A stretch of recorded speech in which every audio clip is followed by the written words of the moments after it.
কোরবানির পশুর কোনো গোশত মজুরি হিসাবে দেওয়া যাবে না। কোরবানির পশুর গোশত যদি মজুরি হিসাবে দেন তাহলে সেটা জায়েজ হবে না, আপনার কোরবানি হবে না।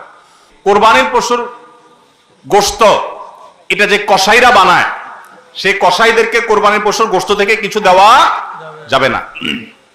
এখন আপনি বলবেন, ভাই কেমন কথা, যেই বেচারা কোরবানির পশুটা জবে করলো, সরি গোশতটা প্রস্তুত করলো, চামড়াটা ছিললো, এত কষ্ট করে বানাইলো, গোশতগুলো সব নিয়ে বাসা তুলে যাবো আর তার কিছুই দেবো না, কেমন হয়?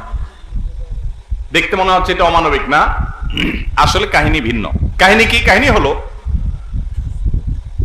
কোরবানির পশু আমরা যখন জবাই করলাম বিসমিল্লাহ আল্লাহু আকবার আল্লাহুম্মা মিনকা ওয়ালাক, এটা যখন জবাই করলাম আল্লাহর নামে, তখন এই পশু আল্লাহর নামে জবে হয়ে গেছে। এটা মূলত যেটা বললাম গরিব দুঃখীকে দেওয়ার কথা, কারণ আমরা যখন জাকাত দেই, সাদেকা দেই, তখন কি ওটা নিজে খাইতে পারি? আর তাহলে কোরবানির গোশত তো খাইতে পারার কথা না, কিন্তু আমরা খাইতে পারতেছি কেন? আল্লাহ তাআলা এই একটা আর্থিক ইবাদত আল্লাহ কবুল করেছেন। আমরা যখন সহিহ নিয়ত যদি করে থাকি আল্লাহ কবুল করে, এরপর বলেন ঠিক আছে তোমাকে দিলাম, তুমি খাও আমার তরফ থেকে, আল্লাহর তরফ থেকে আবার আমি খাই। তো এই কোরবানির গোশত এটা বিক্রি করা জায়েজ আছে না জায়েজ নাই? না জায়েজ। কেন জায়েজ নাই? কারণ এটা তো ওই যে আল্লাহ আমাকে হাদিয়া দিয়েছেন গ্রহণ করার জন্য, আল্লাহর নামে দিয়ে দিয়েছি, এটা আমি বিক্রি করার সুযোগ নাই। এখন কসাইকে যদি আমি গোশত দেই পারিশ্রমিক হিসাবে, তাহলে এটা একরকম বিক্রি করার মতো হয়। কিভাবে? তিনি কষ্ট করেছেন, তাকে তার বিনিময়ে দিলাম, তাহলে বিক্রি করার মতোই হলো। আমি গোশতটা তাকে একটা বিনিময় নিয়ে দিলাম, গোশত দিয়ে টাকা নিলাম, বিক্রি করা এটা, এখানে গোশত দিয়ে শ্রম দিলাম, একই জিনিস। এই জন্য এটা জায়েজ নাই। তাহলে কি করবেন? কসাইকে তার ন্যায্য মূল্য দিবেন, একটা গরু বানানোর জন্য যা লাগে তার পুরাটা দিবেন এবং আগে ভাগে এগুলো চুকায় নিবেন। মুশকিল হলো কসাইরা জানে যে একটা গরু বানাইতে হয়তো বাজার দর অনুযায়ী 10,000 টাকা নিত, এখন সে 8,000 রাজি হয়ে গেছে। কেন 8,000 রাজি হয়ে গেছে? কারণ সে জানে তার সাথে আরো যে 3জন 4জন থাকবে, সবাইরা আপনি কমপক্ষে এই 4 জনকে যদি 2 কেজি করে বা 3 কেজি করে গোশত দেন, তাহলে 3-4 12 কেজি হবে। তো 12 কেজি গোশতের বাজারের দাম কত? হ্যাঁ, তাহলে চিন্তা করবে সে যে আমার তো এই দিক দিয়ে 2,000 টাকা ছাড় দিলাম আর পাইলাম তার চাইতে আরো অনেক বেশি।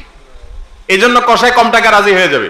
কসাইকে এই জন্য আগে ভাগে বলে দিবেন, শুনেন, কথা শুনেন ভালো করে, গোশত কিন্তু আপনাকে এক পিছু দেব না, আপনি কত নিবেন সেটা আপনি চুকান, আমার খাটলে নেব, না হলে অন্য কসাইয়ের সাথে আলাপ করবো, কিন্তু আগে মাথায় এটা রাখেন আপনারা কিন্তু আমি গোশত দেব না, টাকা যা নেওয়ার নিবেন। নবী করিম সাল্লাল্লাহু আলাইহি সাল্লাম আলী রাদিয়াল্লাহু তাআলাকে এটা বলে দিয়েছেন, কোরবানি করার সময় বলে দিয়েছেন, দেখো কসাইকে কিন্তু কোরবানির গোশত দিবা না, কোরবানির গোশত শুধু না, কোরবানির পশুর কোনো কিছু বিনিময় সে দেওয়া, তাকে টাকা দিবা আলাদা, যত টাকা লাগে সেটা দিবা, গোশত দিবা না, তাহলে বিনিময় হয়ে যাবে, এটা জায়েজ হবে না, তোমার কোরবানি হবে না। এই জন্য ভাইরা এই জিনিসটা আমাদের সাবধান থাকতে হবে, কসাইকে কোরবানির গোশত বিনিময় হিসাবে দেওয়া যাবে না।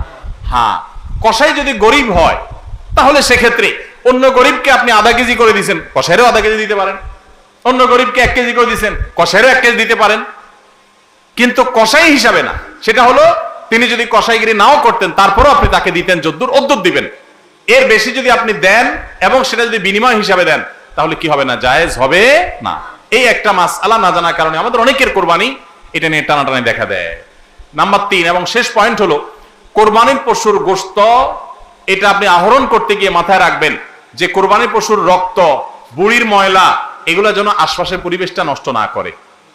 আমরা অনেক সময় দেখি কোরবানির ঈদের 2 দিন 4 দিন 5 দিন পর পর্যন্ত রাস্তাঘাট দিয়ে চলা যায় না দুর্গন্ধের চোটে, ঠিক না ভাই? ঠিক। এবং কোরবানির মৌসুমে প্রায় বিভিন্ন বছরে দেখি আমরা বন্যা হয়, এই ময়লাগুলো পানির সাথে বিভিন্ন জায়গায় ছড়ায় পড়ে। বিশেষ করে আমাদের বাইরে আশেপাশে রাস্তাঘাট দিয়ে পথচারীরা যখন চলে, আপনার কোরবানির পশুর দুর্গন্ধ, এটার ময়লা, রক্ত, এগুলো যদি আশপাশে পরিবেশ নষ্ট করে, মানুষের নাক ধরে, মানুষ অসুস্থ হয়, নানা রকমের রোগ তৈরি হয়, এখান থেকে নানা রকম রোগবালাই ছড়ায় এবং মানুষের কষ্টের কারণ হয়, তাহলে কোরবানি দিয়ে আপনি সওয়াবের পরিবর্তে গুনাহ হওয়ার আশঙ্কা আছে। এই জন্য নিজ দায়িত্বে আমার পশুর কোরবানির রক্ত গর্ত করে এমন ভাবে কোরবানি করব যে সব গর্তে চলে যাবে এবং মাটি চাপা দিয়ে দিব এবং পানি দিয়ে এমন ভাবে পরিষ্কার করে দিব, ব্লিচিং পাউডার ইত্যাদি দিয়ে এমন ভাবে পরিষ্কার করব যাতে করে আশপাশে কোনো মানুষের কষ্ট না হয়। অনেকে আছেন কোরবানির বুড়ি ময়লাগুলা যেখানে সেখানে ফেলে দিয়ে রাস্তার পাশে উনি বইটা নিয়ে চলে গেছেন। এটা কোনো ভালো মুসলমানের কাজ না, এটা ফাসেক মানুষের কাজ।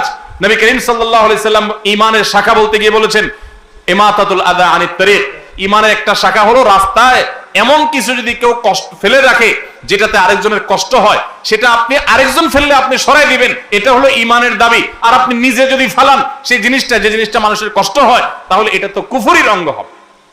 কথা কি বুঝাতে পারছি?